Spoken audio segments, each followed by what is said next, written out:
Over 1,000 years ago, the Norman French army fought its most crucial battle here.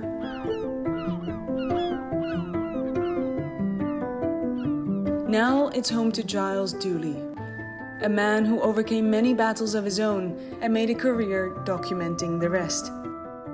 But Giles is much more than just a war photographer. He's a chef, CEO, and United Nations spokesperson. Known for his BBC series The One-Armed Chef, Giles visits areas of conflict to capture the long-term consequences of war. His work has taken him through the world's most intense war zones, where he stepped on an IED in 2011 and lost both legs and one arm.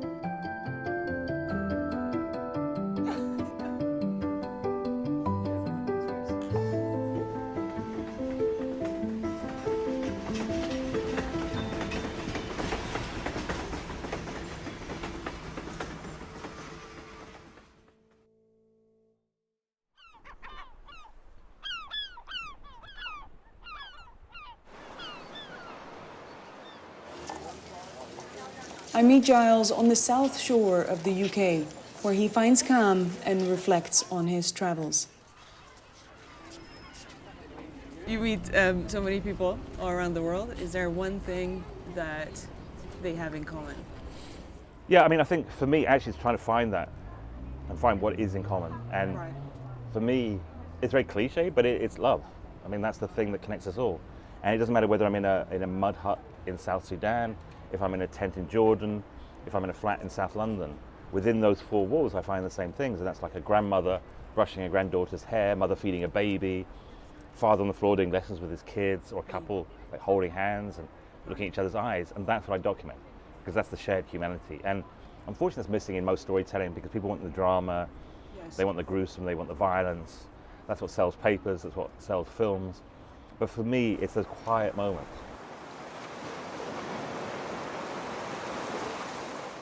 I bring Giles 3 of my favorite photographs and ask him about the stories behind the pictures. This one's actually a really hard one to remember, because it's really like it was a scarring image. And actually a kind of turning point in the way that I worked. So this was in South Sudan, and I was doing a story on child mortality. So this woman had come in and she'd walked for miles, and as she was giving birth, the child was dead, so it was a stillborn birth. So in the end, I just did a couple of frames really quickly, and it's just of her face. And it was hard to explain. There was a kind of almost moment of calmness, Right. because she'd obviously been in so much pain. And the doctor's hand was kind of, you know, holding her and comforting her. And I remember as well, the woman at the end, you know, she just got up and walked home, No. because she had kids at home that if she didn't get home, they were going to go without. She couldn't even rest for a minute. And this photograph won an award, which I didn't enter, and I didn't want it. No. I felt really sick about the whole idea of winning awards. So I because of don't somebody else's enter my suffering. photographs for awards, because I feel like there's something, again, really uncomfortable. And it really hit me, the reality of what I did as a job was, you are photographing people in their moments of trauma. How do you reconcile that? I have a sister rule. And I also say every photojournalist, every journalist starting out, would you photograph, or would you be happy somebody photographing your sister like that, or somebody you love like that? And actually, a lot of times people go like, actually no. Like, well, why do you do it then? So for me, every time I'm in a situation where I'm like, is that person too vulnerable? Do I feel comfortable about the photograph? I'm like, would I feel comfortable if that was my sister or somebody I really loved being documented that way? And then I just put the camera down. So this is Aya. I'd met her 2 years before. Her family was living, there were Syrian refugees living in Lebanon.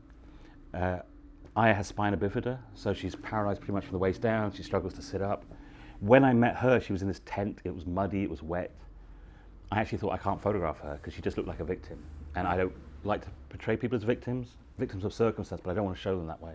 But I soon found out she ran the refugee camp, because her sister Aman walked in, and Aman was like 12 years old. She just looked at her and said, hey, donkey, pick me up. So her sister picked her up. We walked around, there'd be somebody selling bread. They'd be like, hey, donkey, give me the bread. They would give it to Aya. Somebody selling water. She'd be like, hey, donkey, give me the water. They would. 4-year-old. Yeah, so in the end, I had this picture of her playing hopscotch with her sister, and it's a joyful picture. Right. So 2 years later, I went back to see them again. And this was Aya on that day, 2 years later. And this is her being pushed by her brother. And she was actually screaming, "Faster, donkey, faster." And for me, that game means so much because I photographed that family at their worst moment. And they still remember me and still send me photographs because that relationship went beyond just being a photographer and documenting their lives. And in some way, we were able to change their lives. And that's the whole purpose of what I do. How do you see your life in 10 years? Will you still be doing what you're doing? I think it's really hard not to do what I'm doing. Right. There's a photographer called Jim Netchway, who's probably the great war photographer of his generation. And somebody asked him, how do you keep going back to these places? And he said it's really hard, but once you've seen them, it's even harder to turn your back on them. Right. But I realize you have to separate it in that way. So when I'm working, I'm really in that zone. I'm just focused on what I'm doing, but you have to create some kind of separation.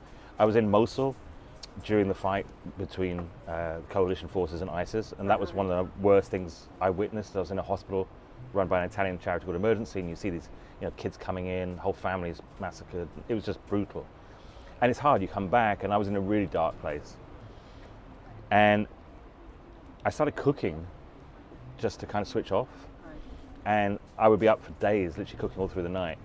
And I realized, because it was the therapy of like the manual process. Right. Food for me is like a process where I get lost in it. So it has to be something like making bread or pasta. And then I realized in that moment as well that food is the antithesis of war. Because war is about hatred. It's about destroying communities. It's about breaking things apart. Food is about bringing people together. It's about community. It's how we express love. So this was in Mosul during the fight between the Iraqi government and coalition forces against ISIS. And this guy was in a hospital being run by Emergency, an Italian NGO. And he described himself as the luckiest man in Mosul because he'd been in an area of really heavy fighting. And he had a wallet full of money. Yeah. And basically the shrapnel hit where his wallet was. Ah, okay. So it stopped him being killed. Wow, So, okay. Yeah, and I remember this. I can't remember the exact story, but it was also he got the money in a way that his wife was really annoyed about. Something that, like, basically got in trouble about this money. Wow. So he always said, "I'm the luckiest man in Mosul." But he's like, "But my wife's still going to kill me." I think as time's gone on, at the beginning I was documenting war. I thought I was going to document war. Now it's about people and realizing just how terrible it is for people living in war. The time has come for me to leave London. But what better way to end this day than with food? I love Middle Eastern food because it is a sharing food. This is pea and watercress, but it's like a chilled soup.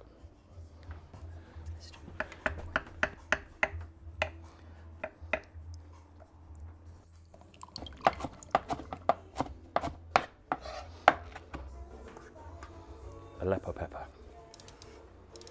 Okay, more. Oh. All right. Cheers anyway. Cheers. After I say goodbye to Giles, I can't help but feel affected by his stories. For days to come, they will haunt me and follow me around. But there's one takeaway from today's conversation that I will never forget. Even in the most dire situations and behind the most horrific tragedies, love is present, and that love is worth living for.